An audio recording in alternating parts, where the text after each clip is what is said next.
Well, good afternoon. They must have expanded this table. I can't reach it.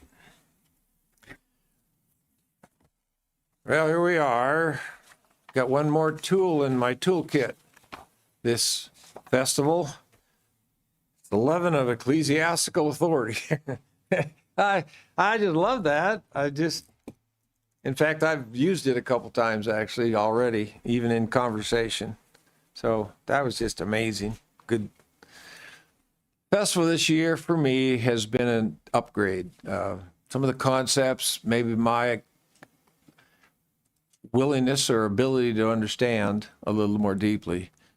But first time you do something, the learning curve's pretty steep. So I go back to the first festival of unleavened bread I ever kept. And I remember being in the car on the way we lived out in the sticks in New Mexico, down by the Mexican border, and we would drive into Las Cruces for services. So it was if you had morning church, you were up and going pretty early. And my cousin Gloria we would take her car and drive in with a couple of the kids, and on the way in, to my first feast of unleavened bread, and so we stopped at a gas station or something and maybe got a coffee, whatever. So we're looking for a snack, and I'm going, well, I got to get something that's unleavened. What am I going to find, So I'm looking all around to see what might be there, and finally I found something. I said, well, I'll get this, And I walk up to the checkout, and Gloria's standing there, and she says, you can't buy that. I said, what do you mean? I said, not leavened. She says, it's pork rinds. Yeah, it's true. I was just turning the corner back then, and I hadn't even thought about the fact. All I knew is pork rinds weren't leavened, so I can eat those, And she made me take them back. That was my first feast of unleavened bread. When you do something to begin with, like say, the learning curve is pretty steep. A little story I'll tell you. It's so funny. Not on my note, but Derek called. Was it this morning? I guess just this morning, and I'm going, why is he calling us on the Sabbath? He never calls us on Saturday. Well, it's not Saturday. So he called us, and he's on his way to go do something, and he's learning ice skating. And he's bought all the gear, and he's learning to kind of start. He got a stick and a puck, and he's practicing a bit, and you got to really think about it. So then there's an ice skating rink there where everybody gets out on it, and there's different times where they do different things. And so, and this is under the guise of the first time you do something is where this went. I'm telling you that so I don't lose the rabbit hole. But so he's out there, and all of a sudden, if you're having to think about your stick and your puck, then you're not thinking about your skates because you haven't quite learned at the point where this is all in the brain wired and done. And he's out there, and he gets discombobulated, and he's laying on his back on the ice. He bumped into a 12-year-old kid, and the 12-year-old kid walks up to him, skates up to him, and goes, "Are you okay?" So he says, "I'm laying on the ice, because he's trying to figure out how to skate and use his stick and wear the gear." And Derek will come quick on this because he's very athletic, and he says he's making gains. But here's this 12-year-old kid looking at you like, "Are you okay, old man?" So the learning curve is steep. And so anyway, it's like that with pretty much everything we do. This is not our first rodeo now, all this way down the road. I look back my life, roughly 50 years in my calling into the church. So I still, after 50 years, got an upgrade this year in understanding and comprehension based on what was being addressed. If I ever need a one-liner, I'll go to Terry, It used to be, when did the 14th become a commanded assembly? Well, how do you answer that? Well, can we talk about something else? Okay, well, how do you answer the leaven of what is it? Ecclesiastical authority. And I go, man, that just rings the bell for me. It actually does. And I had all kinds of examples of that, and I took them all out. So the only way you'll hear those examples is if they roll back out the brain, because after I practice them to kind of make sure I got it down, then they're right there on the tongue. And so you probably hear a little bit of that by accident. But being a new lump kind of somehow or other settled in my mind, being a new lump. And then Austin talking about leaving the leaven behind in the culture you were in and leaving, and that leaven doesn't go with you. And I thought, well, that's an interesting concept on that basis. And then what I wanted, because I said, well, even when Austin had prepared his material the first time, I said, look, Christ, our Passover, sacrificed for us. He's not sacrificed for us because of arrogance. He's not sacrificed for us because of deceit. Yes, but those are just elements. He sacrificed for our sin. So the fact is, that's why he died. So then how would I portray then this new lump concept? Well, the new lump is sincerity and truth.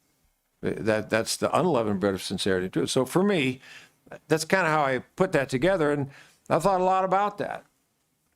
And so I do believe in my mind this year was like an upgrade. There was something I could focus on that had meaning, and a little bit of that's what I want to address today. The last time I spoke, I think, because there was a few rotations in, I'm going to speak twice in a row. I'll speak today and Saturday.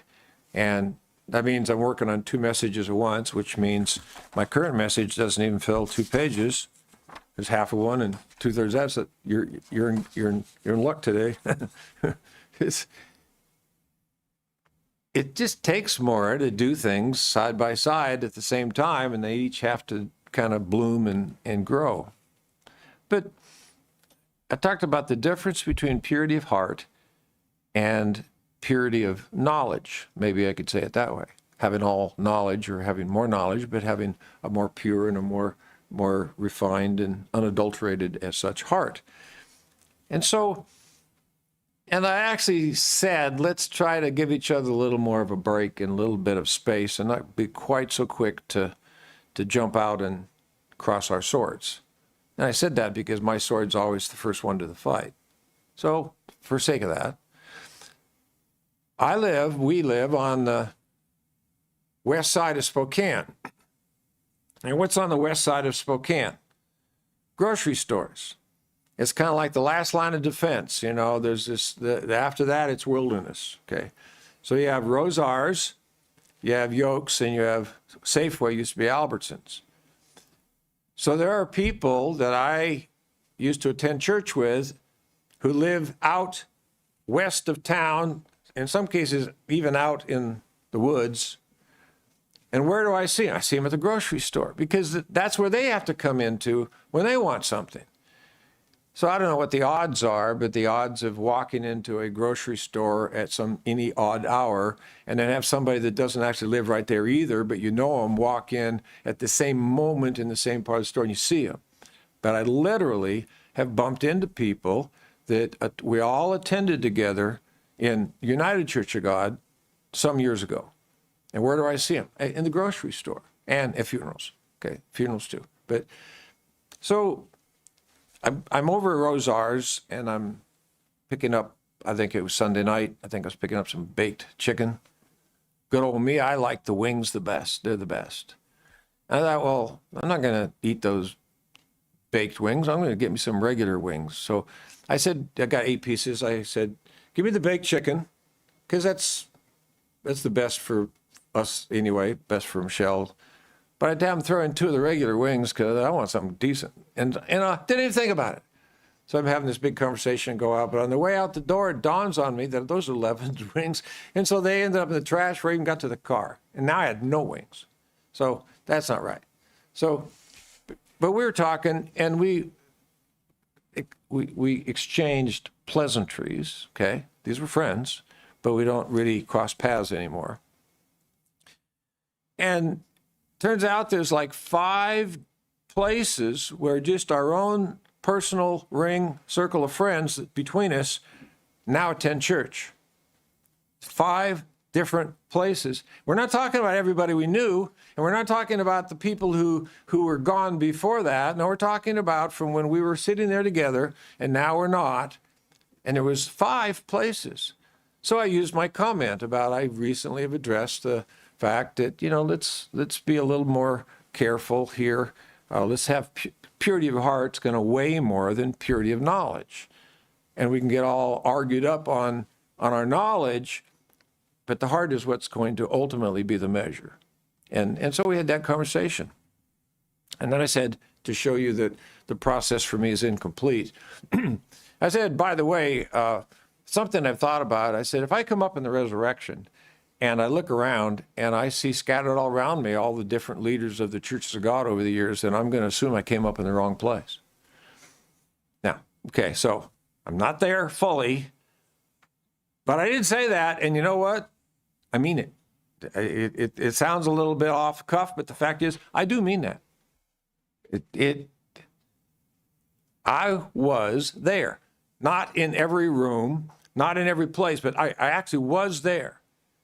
I was at the dinners. I was at the meetings that were held for the ministry that would come into headquarters. I was actually in place where some of these individuals, I was in the bottom floor when the receiver walked in. I've said before, I was actually standing there watching him walk in, hand the papers to the receptionist and call down somebody upstairs.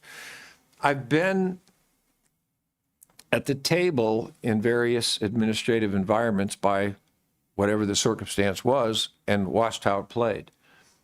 It is my personal consideration that if I was to come up in a resurrection and look around and see many of these people who I knew who they were all there, then I have arrived at the wrong place. Sorry about that, but deathbed repentance, maybe. But how good is that a condition? I mean, Constantine had that one, but for what? So, yes, the purity of heart is more important, I believe, than purity of knowledge. That doesn't mean we're going to throw away knowledge, but that's the point of purity of heart. By the fruit you shall know them. The fact is, there was a lot of something less than sincerity and truth in my background in the Church of God in 50 years. There's something less than that in a lot of places where I ended up. So I want to go back then to 1 Corinthians 5, and I want to look at the word sincerity, because I said, okay, this is the new man, this is the new lump, it's based on sincerity and truth. Then that's how I need to be thinking about where I should be. And 1 Corinthians 5, let's start with that. This sincerity here is a noun, and I'll be there in just a little tiny bit. 1 Corinthians 5, verse number 6. Your glorying is not good. Do you not know that a little leaven leavens the whole lump? Therefore, purge out the old leaven, that you may be a new lump, since you truly are unleavened, for indeed Christ our Passover was sacrificed for us. Therefore, let us keep the feast, not with the old leaven, nor with the leaven of malice and wickedness, but with the unleavened bread of sincerity and truth. So malice and wickedness is what we produce on our own, and sincerity and truth is what God produces in us by his presence, if we're responsive to that. So I looked up the word sincerity, and in the Greek, number Strong's 1505, but it said clearness, sincerity, or purity. And it was only used 3 times in the noun form in the New Testament. But then it said literally, judged in the light of the sun. Well, that's my title, and that's why it's my title. So sincerity is not just, he meant well. He has a good heart. He meant well. No, it's more than that. It means pure, and specifically it said literally judged in the light of the sun. So that's kind of a fascinating concept. What if every time you were getting ready to sin, it became evident to you that people were watching? and they'd be able to see it if you did. It's like if you cursed and there's people standing there, they all hear it. Well, if you curse and you're in a chopping wood place by yourself and you might feel bad about it, but it's not going to feel as bad as if you were, in the middle of a crowd. So I come out of the Army from Vietnam, come back to civilian life. In my repertoire were a few curse words that I brought out of the military with me. And on occasion, something would happen and I would just respond, and I'd be with my friends and they'd all just sit and stare at me like, what's that? Well, that's in the process of going away, but it takes time.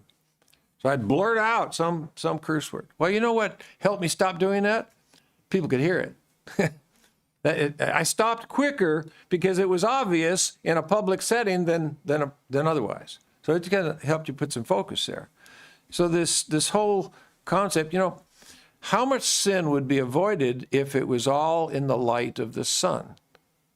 Well, a lot of the pornography would just go away because that's done kind of privately and secretly and on the internet, and with not somebody looking. You can hit a button and your screen goes blank if somebody walks by. So we're in a society where they're trying to take things that are actually blatantly evil and make them accepted so that it can be done in the light of the sun, and it's not a problem. That's what's taking place. We got to normalize evil so that it can be done without being, any pushback. Well, so here's an interesting verse, Isaiah 30. I was just looking at it actually this morning. I was almost ready to leave, and I marked this down. I said, well, I want to go look at that scripture. How much evil would be reduced if the things that you are going to do or about to do were done where everybody could watch and see them? Well, it'd be a dramatic drop in sin if it was overt in every case. So Isaiah 30, verse number 18, says, Jehovah will wait that he may be gracious to you, and therefore he will be exalted that he may have mercy on you. I'm not sure if this is the exact verse I read previously, but I did read a verse showing that he's going to wait to judge you so that he can have mercy on you when the time comes. He's not going to judge you right as soon as it might be considered. But for Jehovah is a God of justice. Blessed are those who wait for him. People shall dwell in Zion at Jerusalem. You shall weep no more. He'll be gracious to you at the sound of your cry. When he hears it, he will answer you. And though the Lord gives you the bread of adversity and the water of affliction, yet your teachers will not be moved into a corner anymore. Your eyes shall see your teachers. Your ears shall hear a word behind you saying, this is the way, walk in it. Wherever you turn to the right hand, whenever you turn to the left. Now, we've guessed about this and imagined what the context is, but just think of it in the context of if what you do is in the light of the sun, in a culture and an environment and a form of governance where this is intended to make sin more visible than it had been, where it wouldn't be hidden. What would that do? Well, there'd be an instant upgrade in people's behavior. I read a book one time in a mental institution, and the people in the mental institution, they were told to stop acting like they were crazy, and their behavior improved. Literally, it's not make-believe. They stop that. You act like you're crazy. Oh, I don't want to do that. And their behavior actually improved. But it says here, there'll be a time when your teachers aren't going to be off somewhere else. Your eyes are going to see your teachers, which means your teachers' eyes are going to see you. That's what this is. And your ears will hear a word behind you saying, hello there, don't do that right now, okay? Don't break that window. Don't throw that rock or something. And we say, well, that's not freedom, that's oppression. No, that's actually an upgrade in our behavior is what that is. It's the light of the sun, so to speak. This is the way, walk in it. Whenever you turn to the right hand, whenever you turn to the left. So if you're going down the road and you're doing the speed limit and the policeman is off the side of the road, it doesn't bother you much, does it? All right, he's there. He's there to kind of make everybody in some way remember that they're not supposed to be blowing on by, and therefore behavior is improved. So it isn't necessarily a bad concept, but it just dawned on me, how much sin would there be avoided if everything that was done in the light of the sun? Well, sincerity means, in that sense, in that very judged in the light of the sun. So when a person is sincere, or has sincerity, or is seeking sincerity, then their behavior can be exposed. Their thoughts can be open. Their words don't have to be guarded. And I thought, well, okay, I haven't lived up to the standard here fully, but I'm on my way. I want to. So sincerity and truth. Truth, on Bible Hub, I went to, well, what's the truth say? Well, it's truth. It's a matter of fact. But it said in the Greek culture, it was a matter of reality versus, I don't have it in front of me, but truth was the reality as compared to something that was not. It was fake or, not really is really true. So I should have wrote that down. But anyway, going back to sincerity, 2 Corinthians 1, verse number 12. Paul's writing, he says, our boasting is this, the testimony of our conscience that we conducted ourselves in the world in simplicity and godly sincerity. He says, that's our testimony. We did this out in the open. And we were before you where you could see us. And it wasn't with fleshly wisdom, but by the grace of God and more abundantly toward you. So he said, we did it sincerely, which means you saw our behavior and you could see who we were and what we did. And that is how then sincerity was used. 2 Corinthians 2, verse number 12. Make sure I'm in the right place. It says, furthermore, when I came to Troas to preach Christ's gospel, and a door was opened to me by the Lord, I had no rest in my spirit. I did not find my Titus, my brother, but taking my leave of them, I departed for Macedonia. Now thanks be to God, who always leads us in triumph in Christ. That's overcoming and progress. And through us diffuses the fragrance of his knowledge in every place. That's an amazing set of words, the way that's described. It's a diffusion of fragrance, and it's the evidence of Christ. For we are to God the fragrance of Christ among those who are being saved and among those who are perishing. To the one we are the aroma of death leading to death, to the other the aroma of life leading to life. And who is sufficient for these things? We are not, as so many, peddling the word of God, but as of sincerity, as from God, we speak in the sight of God in Christ. So it's the same point. It's the way sincerity is used is it's in the open, it's visible. The daylight comes in and you can look and see it for yourselves. It's not hidden. It's not being manipulated behind your back. And again, when I look at that and I go, okay, all right, God's the judge. But if I come up with the resurrection and look around and see all the different people I've known have been in charge of various things, it's going to scare me. It'll scare me. I don't know. I might be in trouble myself. So it's the real thing, sincerity. So sincere is the adjective form of the word. Philippians 1, verse number 9. This I pray, that your love may abound still more and more in knowledge and all discernment, that you may approve the things that are excellent, that you may be sincere and without offense till the day of Christ, being filled with the fruit of righteousness, which are by Jesus Christ to the glory and praise of God. So again, that we might be sincere. And sincere here is an adjective in the way it's used. So I looked it up. It's just 1506 instead of 1505. It's the same basic word used in a little different way. But again, it says, judged by sunlight, unalloyed and pure. And this is only used then twice. But then it says literally, rightly judged because seen in full light. It's the same thing with a slightly different set of words.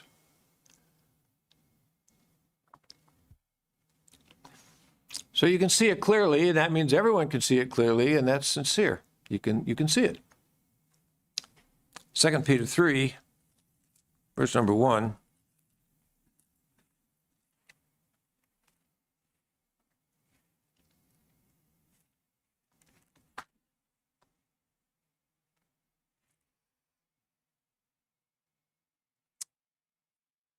I'm so glad I'm slowing down, because I said 2 Peter and I turned not quite far enough. Let me keep moving here.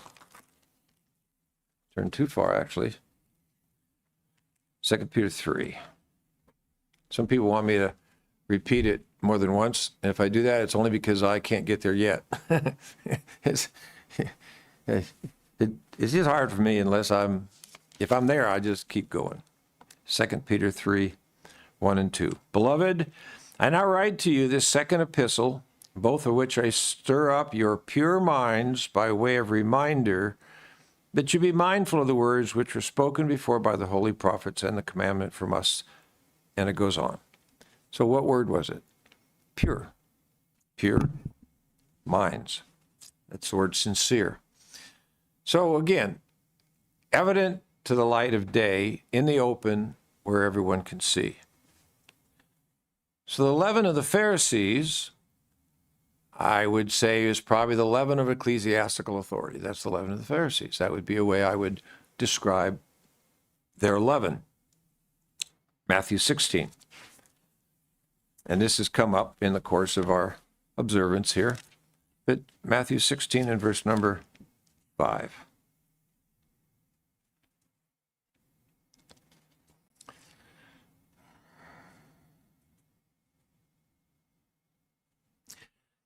It says, when his disciples had come to the other side, if you just go back here a little tiny bit, if I remember, there's the feeding of the 4,000, okay? When the disciples had come to the other side, they had forgotten to take bread. Jesus said, take heed, beware the leaven of the Pharisees and the Sadducees. And they reasoned among themselves, saying, it's because we've taken no bread. But Jesus, being aware of it, said to them, O you of little faith, why do you reason among yourselves because you have brought no bread? Do you not yet understand or remember the 5 loaves of the 5,000, or how many baskets you took up, nor the 7 loaves of the 4,000, how many large baskets you took up? He said, don't worry about bread. I can make bread. That's something I can do. But how is it you do not understand that I did not speak concerning bread to you, but beware of the leaven of the Pharisees and Sadducees? And then they understood that he did not tell them to beware of the leaven of bread, but of the doctrine, the teachings of the Pharisees and Sadducees. Well, the teachings come across as part of ecclesiastical authority. It is it not? Well, all right. Matthew 23, then. I'm in Matthew 16, Matthew 23.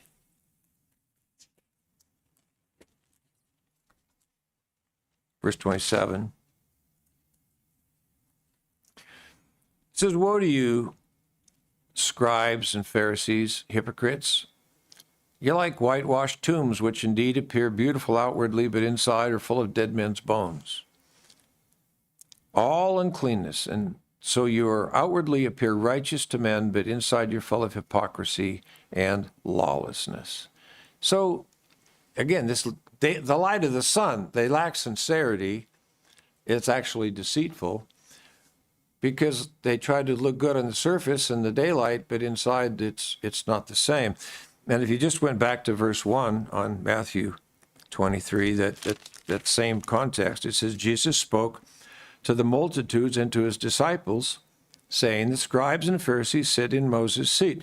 Now, Mike went over that, did you not? And it's a rather longer passage. And let me just say, it's not what we said it was. It's a bit different. You might go back to Mike, ask him where his message was, but I don't want to stop and try to walk through all of that. It says, therefore, whatever they tell you to observe, that observe and do, but do not do according to their works. They say and they do not do. They bind heavy burdens, hard to bear, and lay them on men's shoulders, but they themselves will not move them with one of their fingers. So their example is hypocrisy, and their teaching is hypocrisy, and they're not sincere. And so Luke 12 then, because these are all connected, Luke 12 verse number 1, says, in the meantime, when an innumerable multitude of people had gathered together. Okay, is an innumerable multitude an unending number of people? No.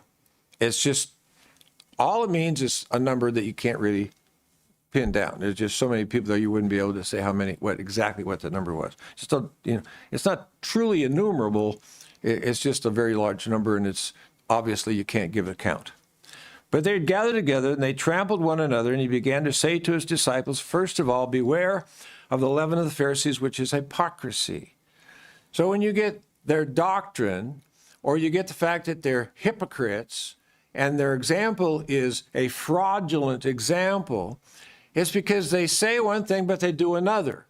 Or they give evidence of one thing, but their heart is in another place. So unleavened bread becoming a new lump and having purity so that the light of day could shine on us and it would be evident where we need not change our behavior or our thoughts or our words and be embarrassed. So the leaven of the Pharisees is the contrast. The leaven of ecclesiastical authority is the contrast to purity, sincerity, and truth. Truth is reality as it truly is. So when I look at sincerity, it means more now to me than it did in the sense of, yeah, there's things, if somebody's watching, I probably wouldn't have done it that way, or I might not have said that. Or I might, but it's hard to say sometimes, But the meaning of the term is important toward the understanding of these days. So what is it? I was trying to think, well, what's maybe one of the most common, familiar phrases in the entire Bible? I don't mean the most favorite scripture for God so loved the world. I don't mean that. Well, one of the most memorable, easily thought of phrases, let there be light. I mean, here's the beginning of a whole passage of Testament, and it's actually duplicated to a degree at the beginning of the passage of the additional Testament that is there together. But in Genesis 1, let there be light. I think Genesis 1, let there be light, is more than a physical description. I think it very much also carries with it symbolic meaning. It says, in the beginning, God created the heavens and the earth. The earth was without form and void. Darkness was on the face of the deep. The Spirit of God hovered over the face of the waters. And God said, let there be light. And there was light. And God saw the sincerity, that it was good. Well, okay, it doesn't say sincerity. But if you know what sincerity means, then instead of putting sincerity in Genesis 1, I would take Genesis 1 and put it in 1 Corinthians 5. Add it to the word going the other direction. God saw the light, and the light was good, and he divided the light from darkness. So this is a portrayal of something taking place on the earth. And the point is, at some point, God said, let there be light. You know what? That's good. Why is that good? Well, it grows plants. Fine, it does that. They got to have some plants. But man's going to live on this earth. And there's going to have to be times when the light of day shines in on man. And if we had a form of governance or oversight by God, I'm not saying we would be able to do this, where if you're doing something and somebody behind you says, excuse me, are you really wanting to do that? Or, you know what, if you're going that way, that's going to be a hard road. Maybe you want to go this way. This way will serve you better. It isn't all just, how can I punish you? How can I help you? Jesus was a servant. We're to be servants. So it's a matter of attitude and approach. 2 Corinthians 4, let there be light. Let there be the light of day shining, not just so that things will grow, but so that there will be opportunity for sincerity to increase. I know I'm expanding the meaning a little bit, but I'm trying to connect the concept. 2 Corinthians 4, verse number 1. Therefore, let us, since we have this ministry, just break it in, not trying to read the whole book. As we have received mercy, we do not lose heart. We have renounced the hidden things of shame, not walking in craftiness, nor handling the word of God deceitfully. Okay, they've renounced the hidden things of shame. Why are they hidden? They're hidden because they're done in the dark. And if you follow this forward, it'll make that connection. But by manifestation of the truth, commending ourselves to every man's conscience in the sight of God, because he's watching. Even if our gospel is veiled, it is veiled to those who are perishing, whose minds the God of this age has blinded, who do not believe, lest the light of the gospel of the glory of Christ, who is the image of God, should shine on them. Verse 6, it is the God who commanded light to shine out of darkness. Let there be light, who has shone in our hearts to give the light of the knowledge of the glory of God in the face of Jesus Christ. So the being who said, let there be light, was not Jesus Christ. That's the passage, and it refers back. We're talking about the light of the knowledge of the glory of God. It's being connected to let there be light. So God's presence is now going to be inserted into his creation in a specific way. It is not just a physical reference to the Son, but the Son is a type of the Father, and the moon is a type of Jesus Christ. That's another message in the past on a previous day. So Genesis 1:14, go back then. I wanted to follow with 2 Corinthians because it was exactly on the point. But we'll go back to Genesis 1, verse number 14. Then God said, let there be lights in the firmament of the heaven to divide the day from the night. Let them be for signs and for seasons, for days and for years. Let them be for lights in the firmament of the heavens to give light to the earth. And it was so. Yes, it is a physical description. No, it does not limit itself to the physical part of the description. It's let there be light. Let God's glory shine. And that came out very clearly in 2 Corinthians. So God made two great lights, the greater light to rule the day, the lesser light to rule the night. And he made the stars also.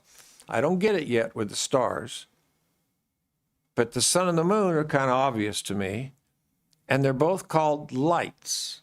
And so when we look at Genesis 1 and we go to verse number 14, we're actually looking at the appointed times will be declared by the light of the sun and the light of the moon. Not the dark of the moon and the light of the sun, the light of the sun and the light of the moon. And who is the one who shines and brightens up the moon? The sun. And that's the Father, Yehovah. Okay? So, again, it isn't just a physical story, but there are physical instructions. The reason we have chosen the calendar that we have is because of this verse, not only this verse, but fundamentally this verse. Look, you're going to keep appointed times. That's the word that's in the text. And the way you're going to do that is by the light of the sun and the light of the moon. Now, that's it. Now, are there additional factors? Well, there could be. But are they going to be the factor on which our calendar is based? Not for us. That's just simply not where we went. Okay. So, Psalm 74. These are just related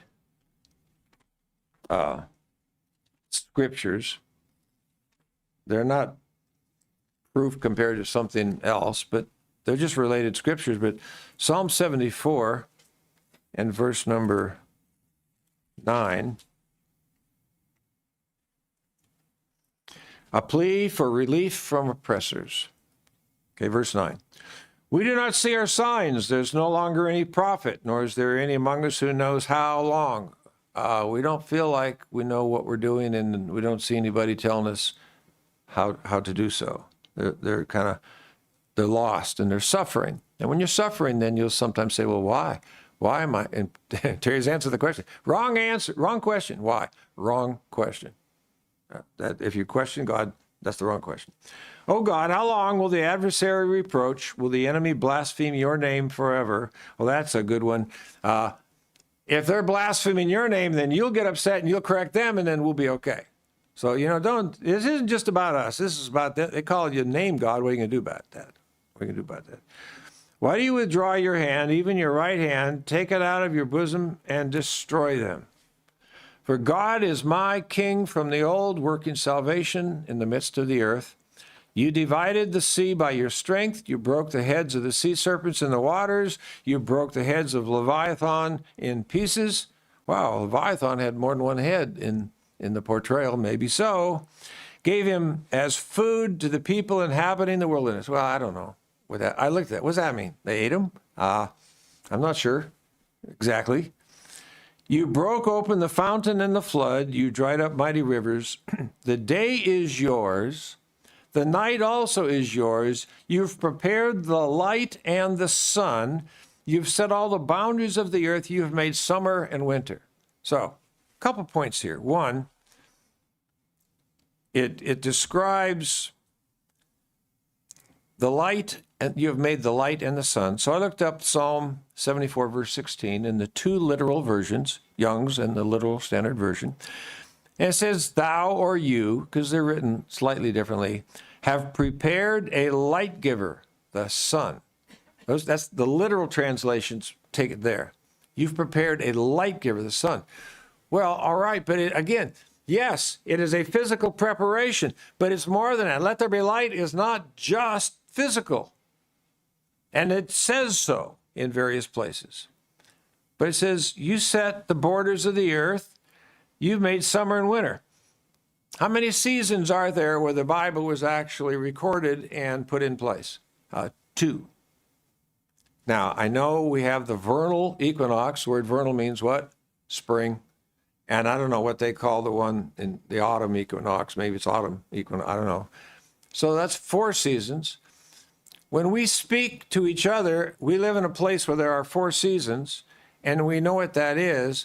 But understand, in terms of the Bible, it's 2 seasons.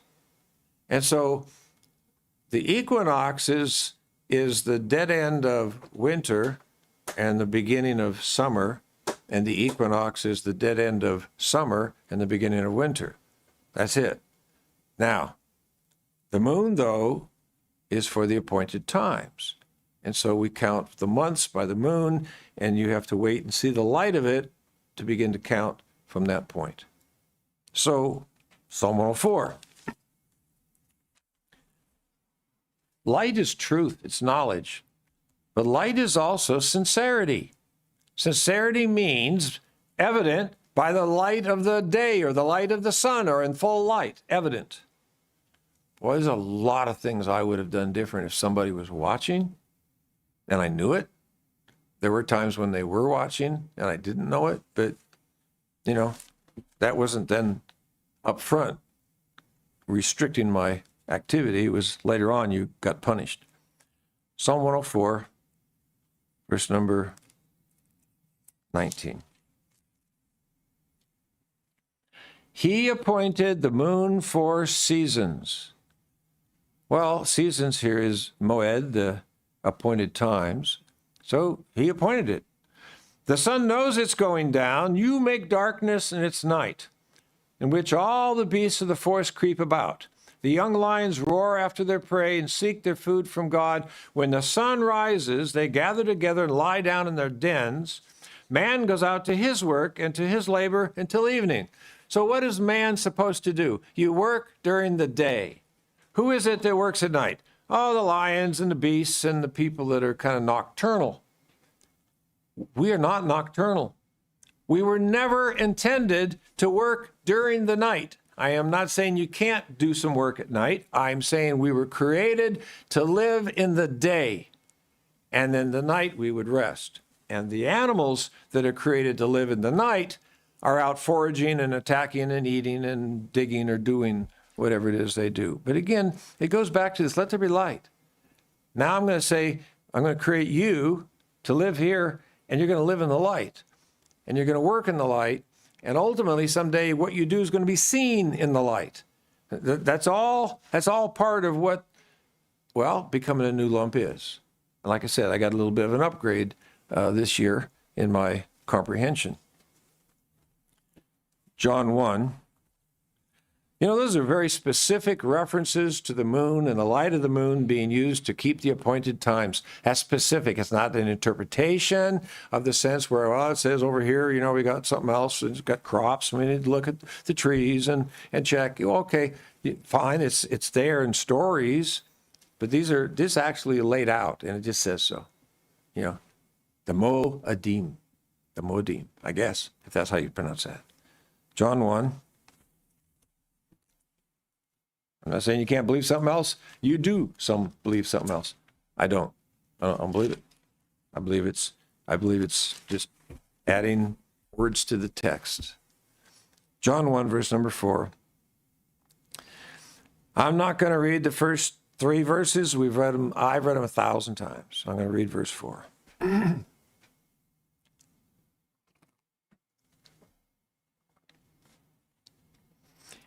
So we're talking about the Word.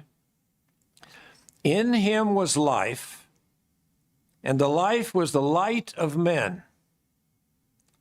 And the light shines in the darkness, and the darkness does not comprehend it.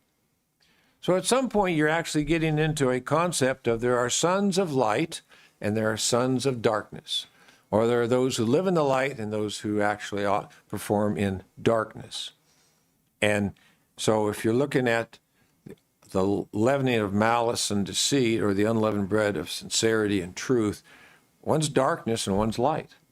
And the problem I had preparing this was not that I didn't have enough material, there was too much.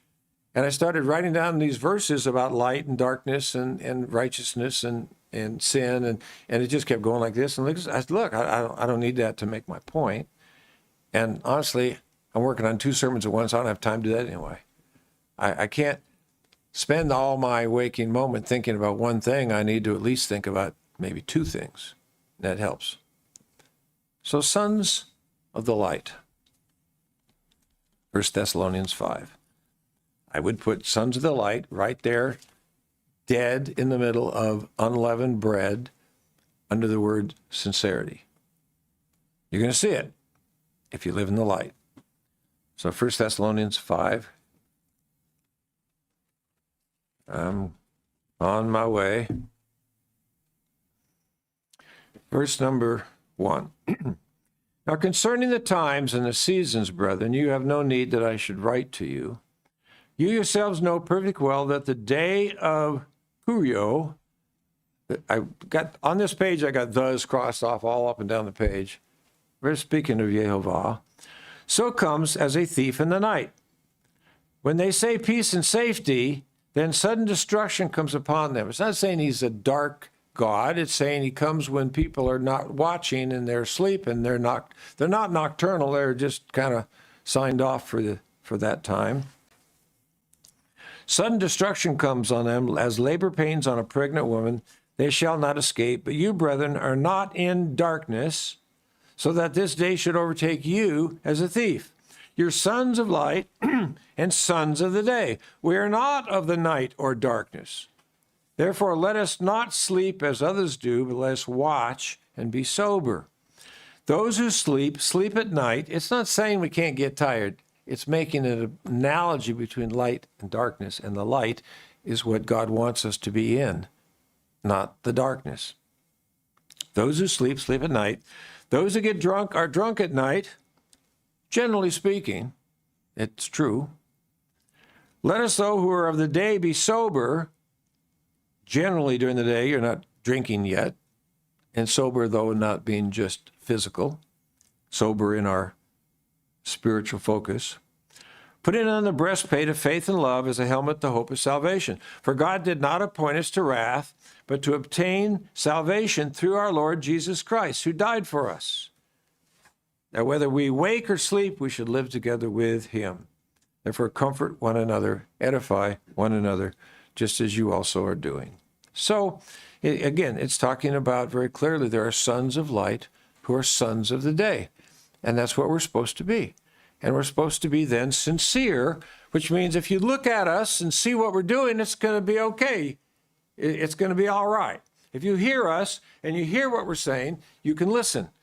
And so sincerity to me was like, how could this word that's in there that to me sounded like, well, yeah, he had good intentions.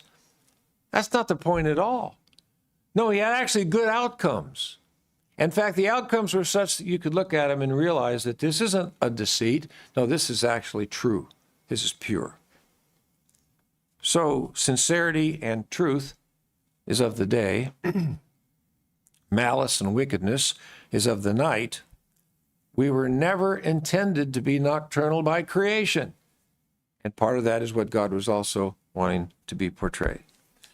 So it's an interesting passage then, Exodus 22, that describes this, what God actually expects of us, and in a way what he doesn't. But if you go to Exodus 22, verse number 1, I'm only going to read 4 verses. It's just a short passage. If a man steals an ox or sheep and slaughters it or sells it, he shall restore 5 oxen for an ox and 4 sheep for a sheep. I don't know. Somebody knows more about that than I do, 4 and 5. But if the thief is found breaking in and he is struck so that he dies, there shall be no guilt for his bloodshed. If the sun has risen on him, there'll be guilt.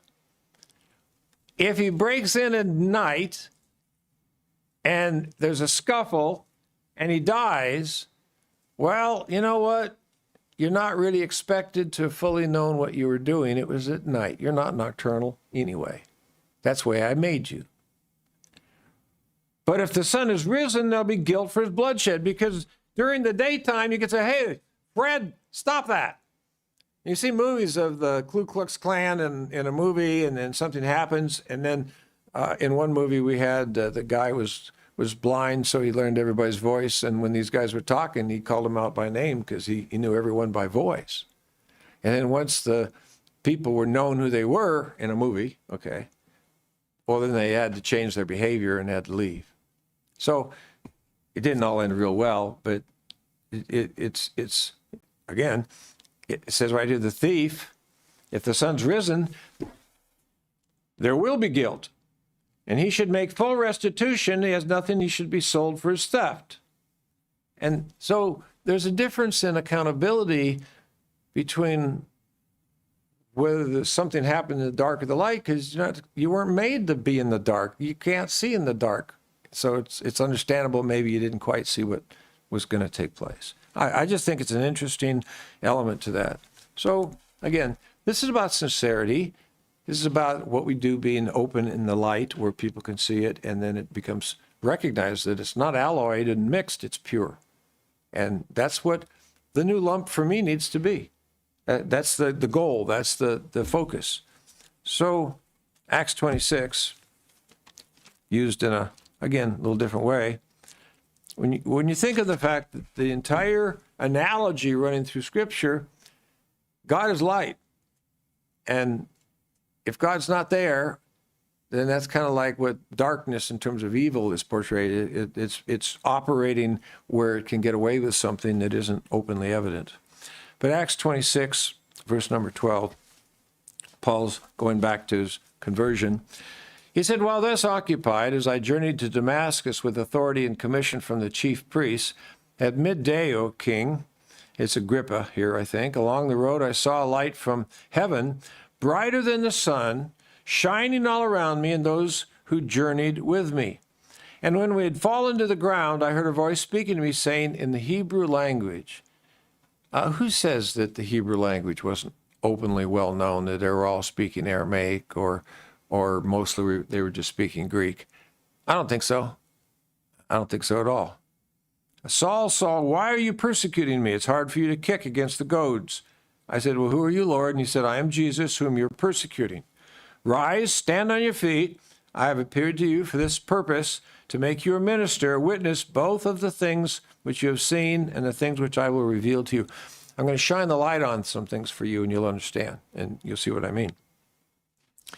I will deliver you from the Jewish people as well as from the Gentiles, to whom I now send you to open their eyes, in order to turn them from darkness to light, from the power of Satan, darkness, to God, let there be light, that they may receive forgiveness of sins and an inheritance among those who are sanctified by faith in me.